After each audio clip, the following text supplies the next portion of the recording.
Last week in the CFL, 3 games decided by less than a touchdown, 3 upsets. The only favorite to win was the Ottawa Redblacks. And this week on the Rouge, White, and Blue CFL podcast, well, I try to justify my continued existence in the Canadian Football Podcast Fantasy League. And my co hosts will probably laugh at me. Coming up.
All right. Welcome to the Rouge, White, and Blue CFL podcast.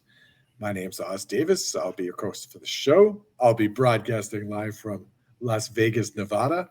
Joining me, as always, is my co-host, Joe Pritchard. And Joe, how are you doing this week? No comparison. Yeah, nowhere near as I'm in no place nearly as exotic as Las Vegas. Oh, yes. I do need to actually spruce up these walls eventually because I've been doing video for like 7 months now on Shotgun and still haven't put a damn thing back there. So I need to fix that soon. Like, I have plans, I just haven't done it. So. And my co-host, Joe Pritchard, coming to us from lovely Bellevue Mental Hospital. Sure seems like it back there. Well, it may at times. Although, really, on Friday night, it was kind of comforting to be in a place that looked like a padded cell. So. The correct environment. Right. Okay. So we're going to start along those lines. Before the show, Joe and I were talking briefly. As you might tell by my semi-bombastic introduction, I actually enjoyed this past week of games. I was on the edge of my seat for many of them. But, Joe, you were none too impressed. Now, I can't believe you're taking the pessimistic side of this issue before it begins. But what did you not enjoy about this week aside from 19-9? I mean, Friday night wasn't great in a lot of ways. I'm actually very lucky, though. I backed off of like a solid Ottawa play in fantasy and mitigated that somewhat, and that probably saved my week. I mean, you talk about not having a great week, but nobody did. Like last week, people were scoring in the 200s. Like a lot of people in the league were scoring in the 170s. This week, nobody in the league got over 95. Well, 95.2 to be fair. But yeah, so this was on a high scoring week, so I don't think you should beat yourself up too much because nobody out there was lighting it up. Well, yeah, except let's see here. I'm just going over the misery here. My biggest money player was Alexander Holland. So that was pretty he didn't help anybody. Yeah. So you weren't the only one that took him. Yeah, I'm sure not. It's funny though, like for the last 3 or 4 weeks, I've matched like 3 or 4, even up to like 5 of my opponent's players, and then just won on the margins. So. Yeah. See, I'm thinking about that the next time I play Calgary Stampeders guy in our league. It's just like, just take all the same players and choose one differently and see if you can hit it. Like, choose a different quarterback, right? See if you can hit it. It's not even on purpose. It's just like there's a few players that are almost you have to get them because if you don't, they'll kill you. Mm-hmm. And then even if they don't let it up, your opponent has them, so you're fine. Right. and you just see on the margins. So Right. I'm sure I'm not the only one that had Drew Brown this week. I actually put Armstead on the bench eventually and went with Kadeem Carey instead of Armstead, and Ah, I that did the was opposite. I did the opposite for budget concerns. Yep. yeah. I And did the you opposite. might have actually it wasn't too much of a difference though. I don't think No. scoring wise, so it didn't hurt too bad. I was at one point like right after the show, I'm like, I've got 4 Red Blacks. I don't feel that good about that, so let's drop that to 2. Mhm. Turns out it was a wise decision in some ways. And there wasn't really a lot we could have done this week though. Nobody was scoring a ton of points, so Yeah. the Oh fantasy yeah. values weren't there. There was a return touchdown in one of these games. The only touchdown by Saskatchewan was by a fullback Hmm.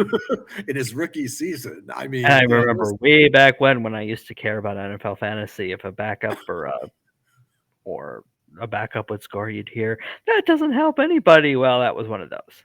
yeah, oh yeah, absolutely. I mean, there were Really maybe didn't like, help me. I was miserable at whole night watching that game.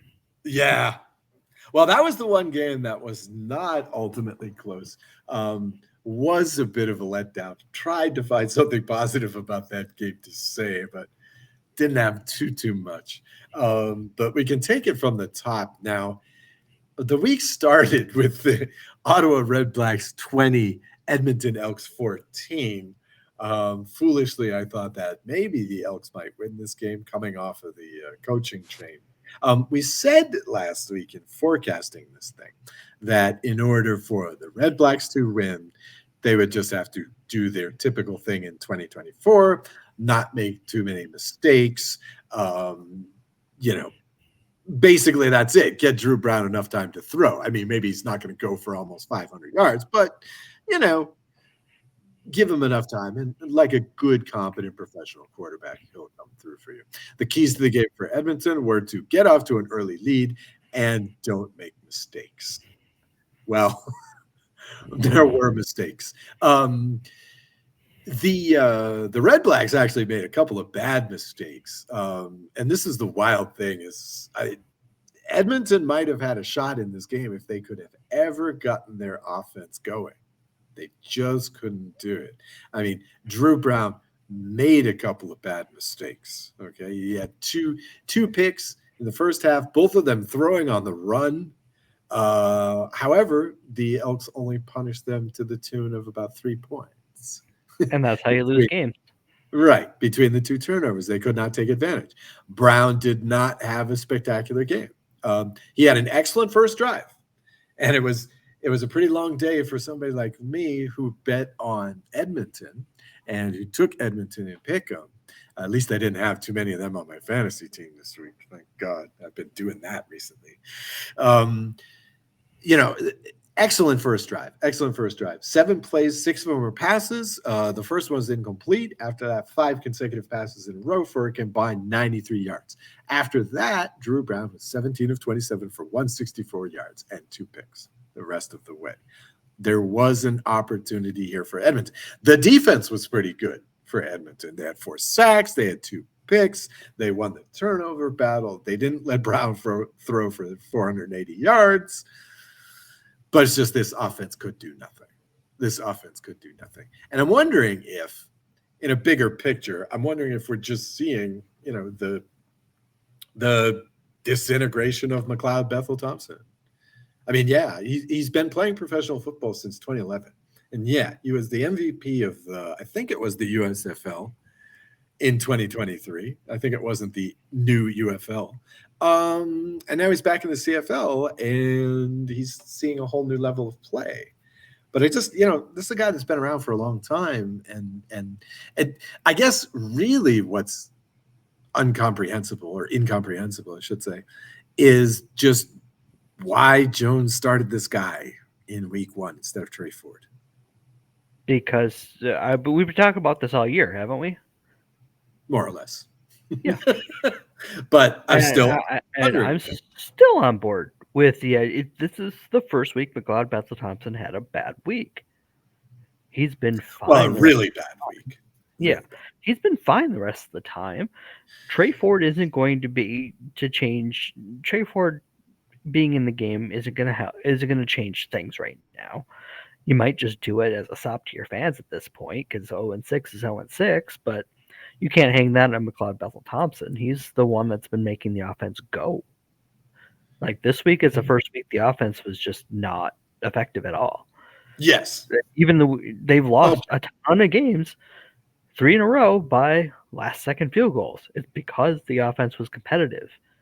So if you okay. make a change now, I mean, you're admitting that you're not competing this year, is what you're Well, doing. I mean, at 0-6, you might as well, but well, they're not, right? right. I mean, the But you win but not you're not hanging that on McLeod Bethel Thompson. As a matter of fact, you should start taking calls from teams that are looking for a quality veteran backup moving forward. If you're gonna pull the trigger now, see what you can get. yeah. You might get a draft pick from a team that's like, we could use a veteran backup. We're making a cup run. Let's go. Mhm, mhm, mhm, mhm.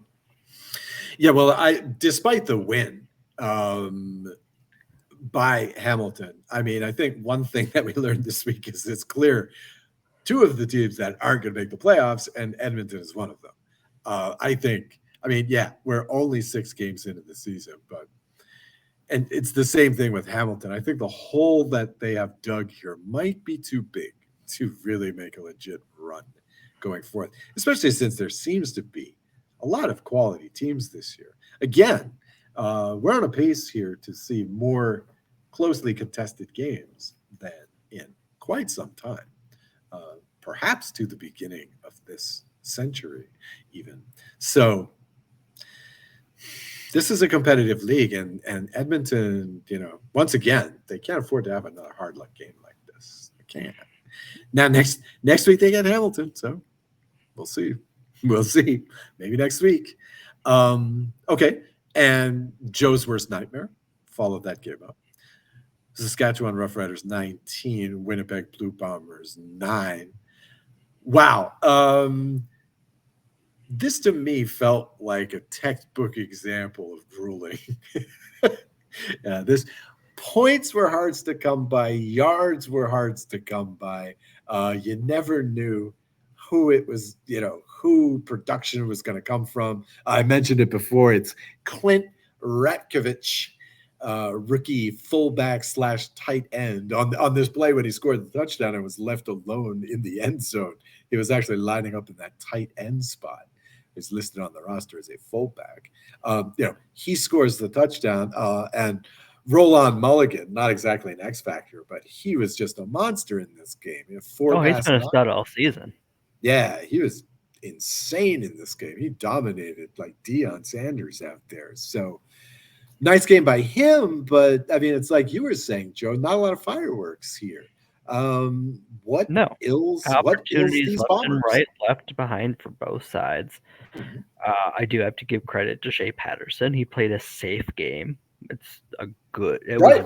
strategy because the Rider defense had the Bombers offense figured out. I think everybody seems to have come to that conclusion this year. They've figured out how to stop the Bomber offense. Mhm. Um, yeah, they didn't make mistakes. They took and when Winnipeg didn't make a ton of mistakes either, but the ones they did, the Riders sure capitalized on right away. Yes. Yes. Yes. I mean, the defense seemed okay for Winnipeg. I mean, pretty Yeah, impressive. the defense has been fine, and Yeah. they even had some points that are on Winnipeg's defense this week were basically gifted to the Riders, either by bad turnovers or incomprehensible officiating.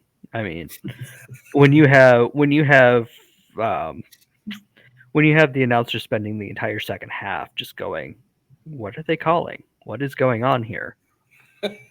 It wasn't exactly a fine day for the product as a whole. Mhm. I can hear that. I can hear that. Yeah, just one more for the that does nobody any good department is Aju. 4 catches, 110 yards.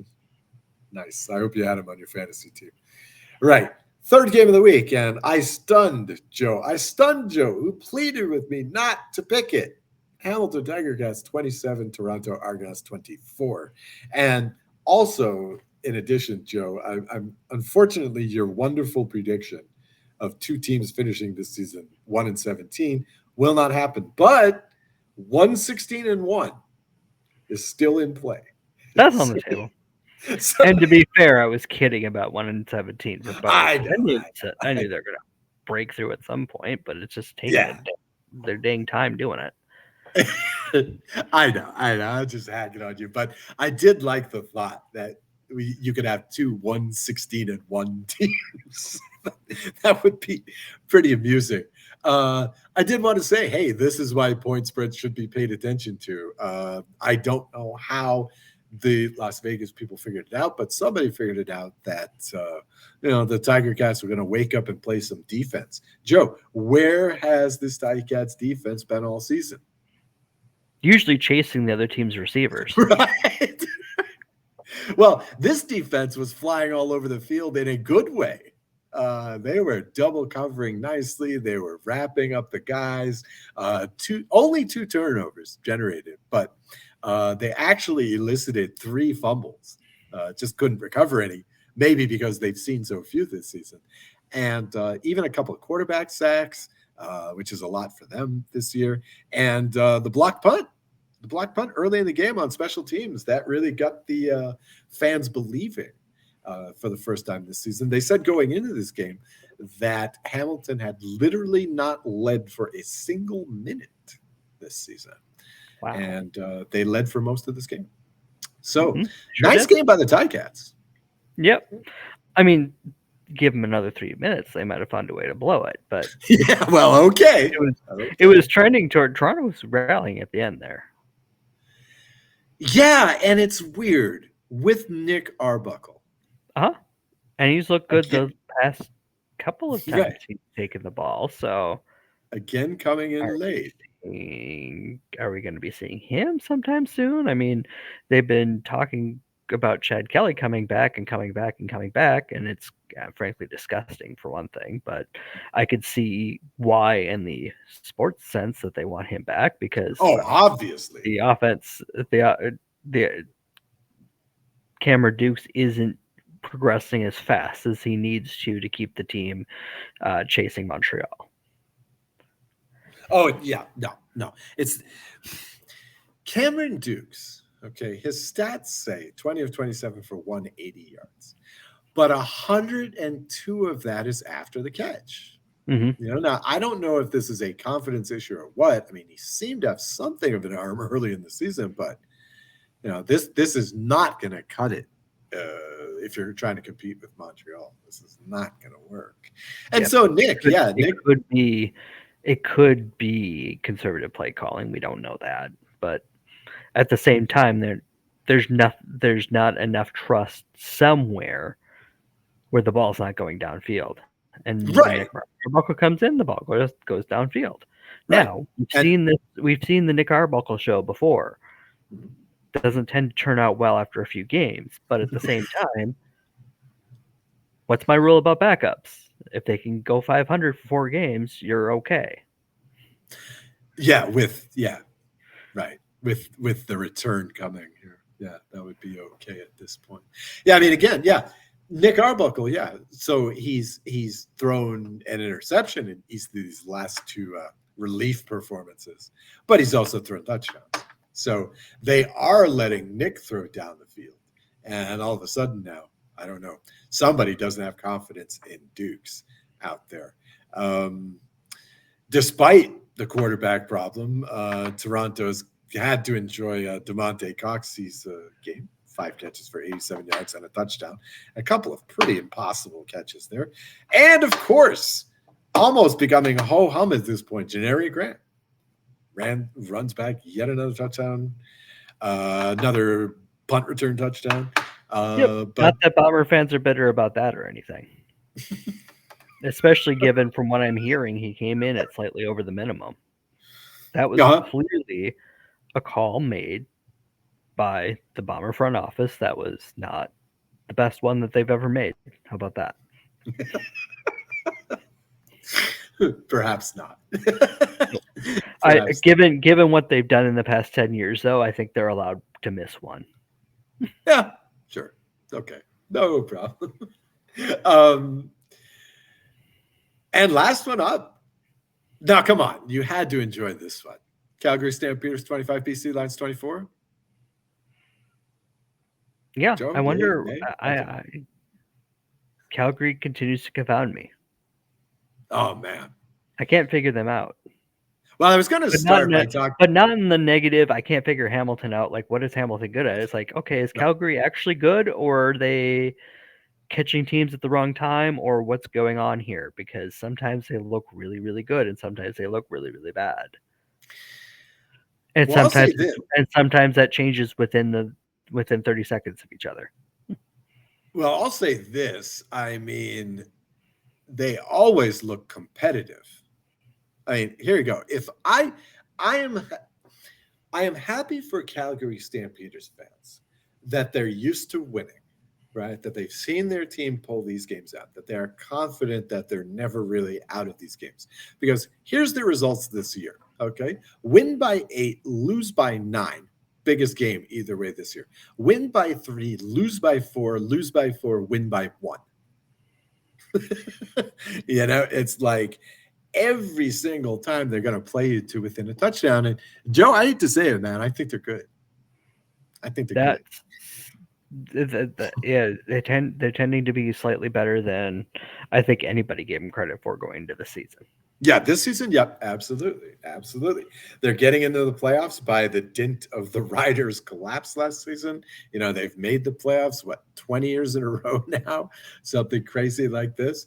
And of course, everybody thinks, yep, the math, the time is going to catch up with them. The constant roster picking is going to be done with them. Nope, nope, nope. I think they're going to be okay.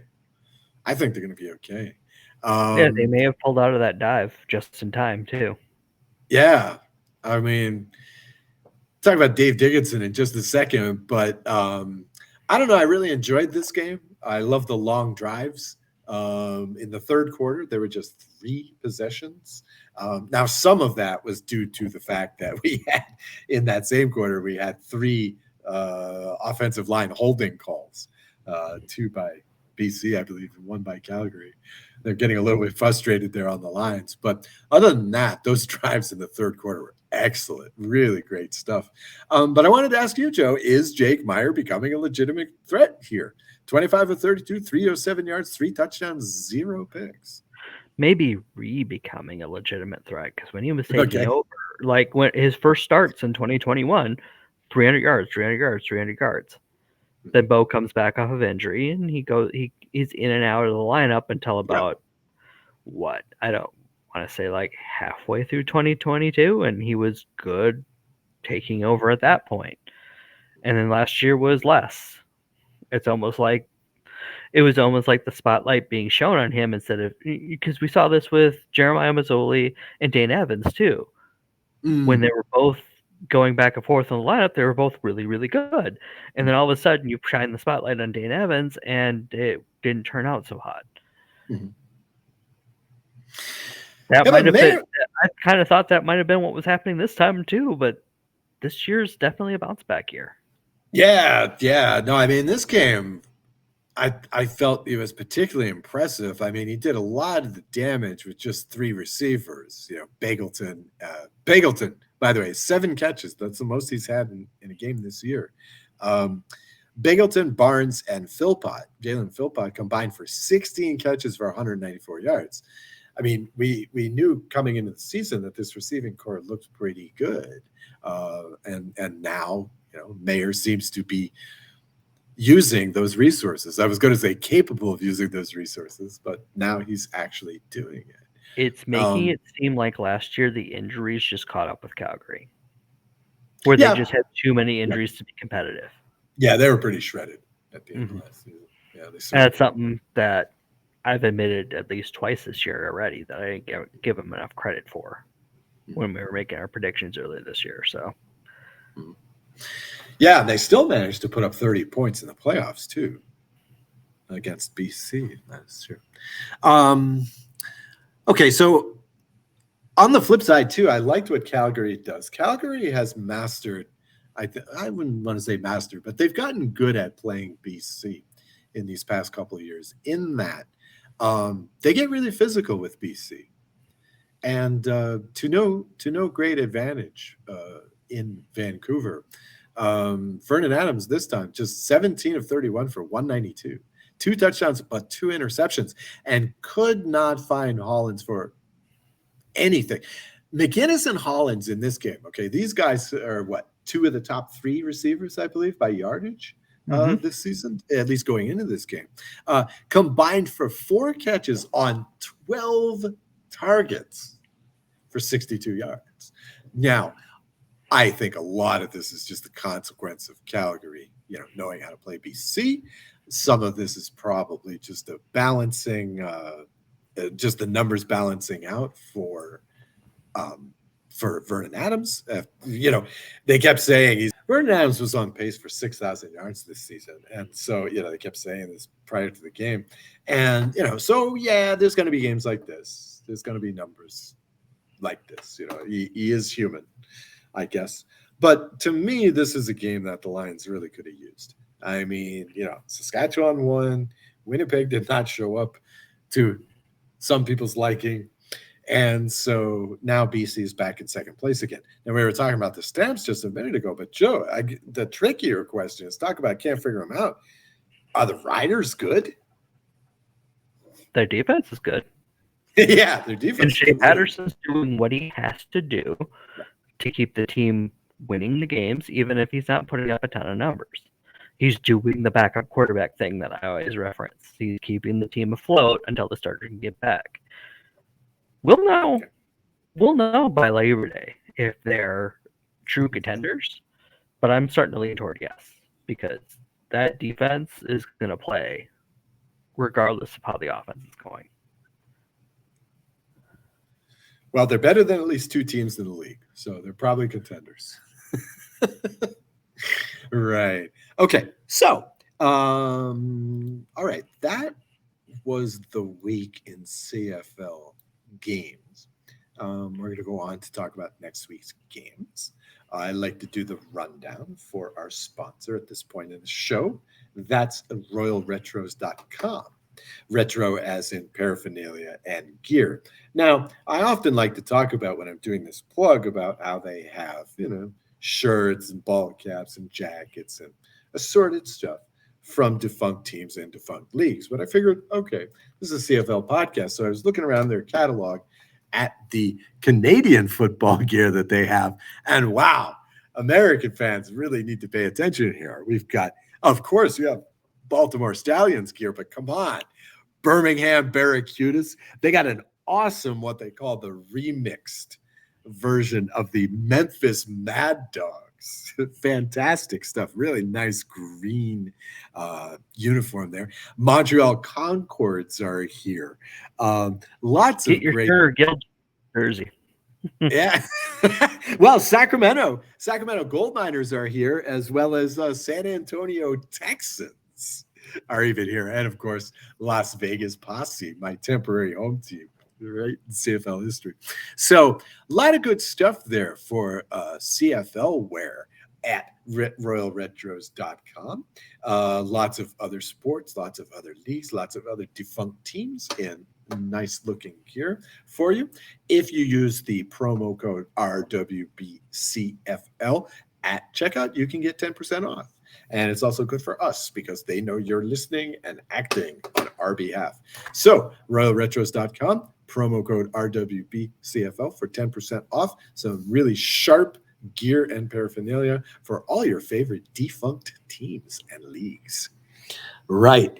Let's move on to next week's games. Okay. Now, BC Lions are off. Okay. All things being equal, Joe, who do you like at fantasy quarterback this week? Do I like anybody? Right. Maybe Jake That's Mayer. really my question. Jake Mayer, Bo's put up numbers. I mean, they haven't put up wins, but he's put up numbers. Not last week.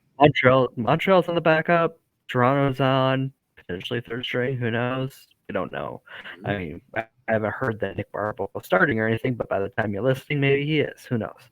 Mhm. Um, what about Drew Brown? You, like he's still in play.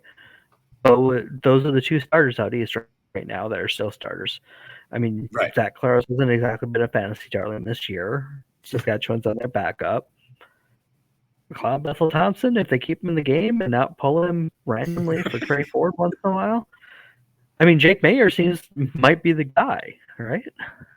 Well, this might be the week to start Dustin Crum. All things being equal. Um, okay, so some pretty interesting lines. We're actually recording this super early in the week. We're recording this on Monday afternoon. That's on the 22nd of July. So these lines are going to be pretty non-reflective. Let's hope.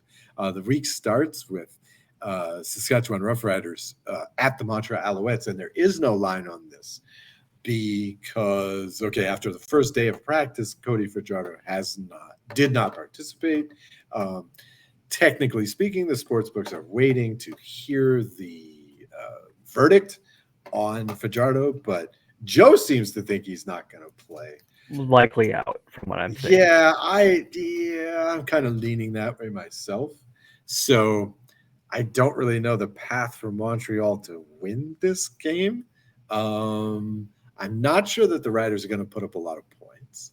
I'm not sure that the Alouettes defense will have trouble at all with the Riders' offense.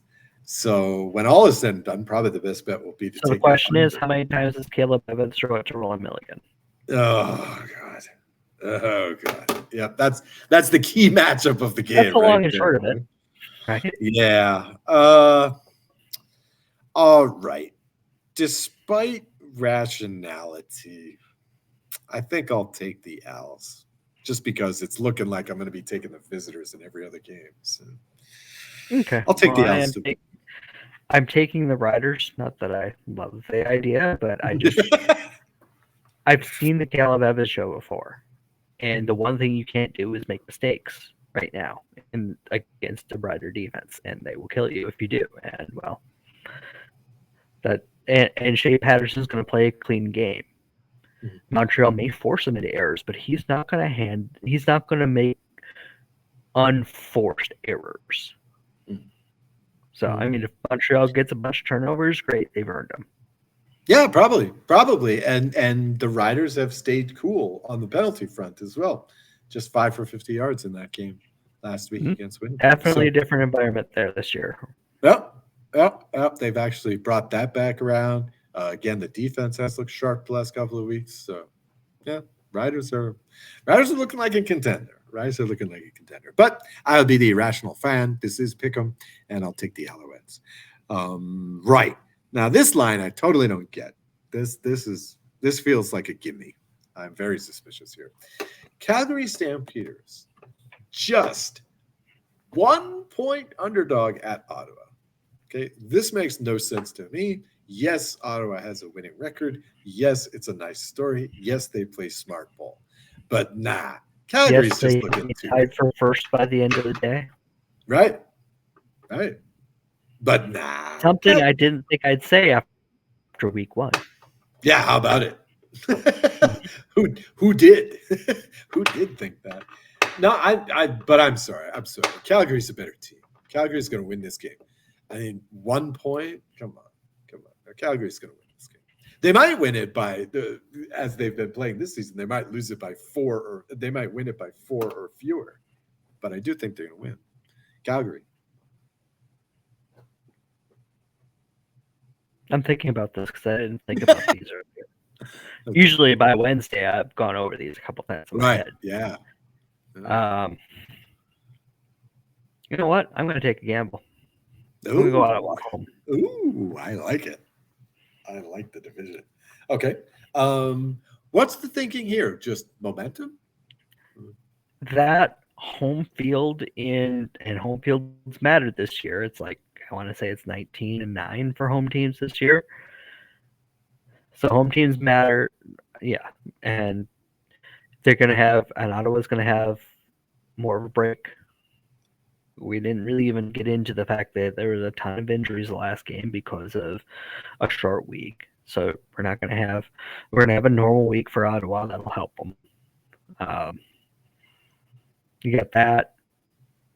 We've seen Jake Mayer have good games and bad games, but defense is better than they're getting credit for right now. So I would say, yeah, I feel okay with that. Okay. All right. Great. I like the intrigue. All right. Uh, what do you do with this one now? All right. So now we have Winnipeg Blue Bombers, perhaps for the first time this season, are underdogs by 1 point at Toronto. Uh-oh. At Toronto. Um, I'm going to make you go first on this one. What do you think? I don't trust Winnipeg's offense right now. Mm-hmm. And Mm-hmm. Toronto's offense, they at least have a couple of options at a quarterback that they can play if Cameron Dukes doesn't start so well. They've shown that they'll go to Nick Arbuckle, so they've got that. Who knows? By the end of this week, they might be starting him. I don't know that at this point. I don't have any reason to believe they will either, but who knows? I just but Winnipeg hasn't had any enough sustained success. They had the one game against Calgary where they scored 41 points, but it's just been it hasn't been there the rest of the season. And Toronto has a defense not to be trifled with. So, and especially on the road in Toronto, that's not a good game for Winnipeg in any circumstance. That just hasn't been a place they win. are we going to see Nick Arbuckle in this game? Would you It's bet that? entirely possible. Jesus. Okay. I like this it's one. more likely than not. How about that? I like this 1 point spread. Maybe this will be the first post-COVID tie. I keep holding out for that. I keep wanting the tie. We haven't seen one since 2019. I haven't seen a tie. Where have they all gone? One of these days. All right. Last one. Oh, what am I going to go with? All right. You don't trust me. Okay. All right. I'll take Toronto. Like Joe says, I don't like the idea of this, but I'll take Toronto here. I don't want them winning this week. All right. And finally, the week closes out with here we go. Hamilton Tiger Cats, 2.5 point underdogs at Edmonton. Clearly, the sports book does not believe in what the Ticats showed last week. Can they sustain this sort of fast defense, Joe? Because if they can, they'll win. Uh, they're facing an actual offense this week. That there wasn't much going on for Toronto last week, and a road rivalry game isn't the easiest thing to do. But now Hamilton's on the road in Edmonton, but Edmonton hasn't won a game. Like, how can you pick Edmonton at this point until they win one, right? Yeah, on one token, but in one respect, yeah. But by the same token, I mean, the odds say that the more games you lose, the more likely you are to end that streak, right? That's just But mathematics. isn't that the gambler's fallacy, though? No, because it is not, these are not discrete events. Okay. They are mathematically. Every game begins and ends. But psychologically, it's completely different, right? These are human beings, right? We're no Right. longer talking about. We're not talking about flipping a card or rolling a die. Right. We're not spinning the roulette wheel to do the Vegas metaphor. We're not flipping a coin. Right. So you can't just say each of these is discrete events. They are mathematically, but not quite. And I mean, also the difference between something like talking about odds in sports versus odds in a gambling game is that sports has history, right? And history tells us that nobody has lost, 22 games in a row or whatever. So concomitantly, the odds go up with each loss you have because the presumption is that record will not be broken until it is. So you're better off betting that the record will not be broken, right? and so that Edmonton will eventually win. Um, Hard to believe what I saw the first 5, 6 weeks of the season that Hamilton can win two in a row is the other thing I'm worried about. Like you suggested, they're playing a real offense this week. So you've got Edmonton in this game, Joe. I think I do. Yeah, I I think I'm don't. going to run with. I'd rather not pick this one, and I'm definitely it. not putting money on it. Even if I was the Oh no. type to put money on, I would run from this game Yep. screaming. Yep. But Yep. I think Edmonton does it this week because I don't see when else they're going to anytime soon. Yeah. Okay. Well, they get Edmonton again, I think, in 3 weeks. So, okay. Right. Yeah. Yeah. Yeah. I mean, this week is a good reason why, even if you bet, you should never bet all the games in a given week. Never, never, never, never. They can't all be good bets. They can't. And I would not touch this game. I would not touch the Riders Owls game. I probably won't touch the Bombers Argos game either. I do like the under What in you that mean? I Riders shouldn't Owls. put together a 4-game parlay this week? Oh no, no, no! You should never do that. See, how often do you go 4-0 and pick them? That's always the question you should ask yourself when betting in the CFL game. Not often enough. Yeah, exactly, exactly. Not often enough for my liking. I've done it once this year, but I think I followed that with an 0-4. So the famous 0-4 going Oh, that against was a Joe. fun week.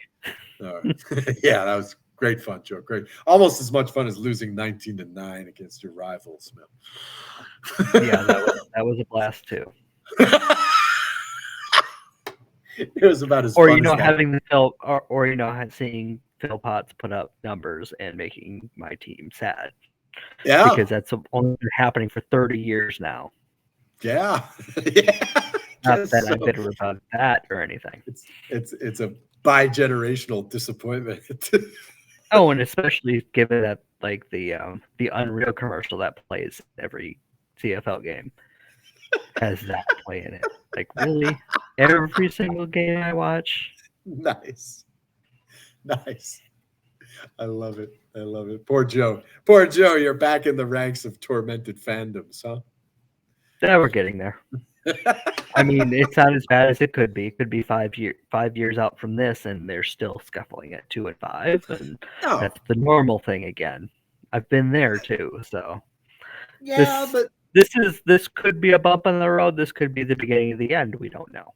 yeah, it's not the best metaphor. I don't like the cross sports metaphor that much. But the Golden State. Ask me in 2028 how I feel about 2024. Okay, well, yeah, I think that's what the Democratic Party is saying too.